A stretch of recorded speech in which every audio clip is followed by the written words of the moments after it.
এ বাপুরে বাদ কেউ আছেন নাই বাইরন? কেন রে বাপুরে, তুমি চিনলাম না। আঙ্কেল, আপনি তো মুরব্বী মানুষ, আপনি আমাকে চিনবেন না। আমি একটা প্রাইভেট কোম্পানি থেকে আসছিলাম। হ্যাঁ, কোম্পানি? এ গাদা সোহেল, এ তারপরে একটা চেয়ার নে, এ দেখ কোম্পানির লোক আছে, বসবে দে। এ যা বসিয়ে দিতে বসবে দে। স্যার বসেন।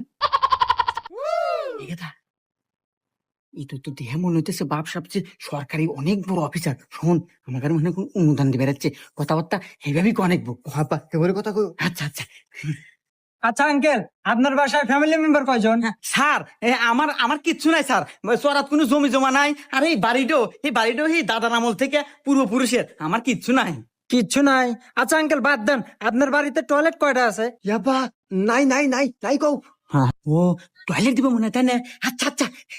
স্যার, আমার বাড়ির টয়লেট নাই স্যার, আগার মোটেও নাই। আমরা কোনে কি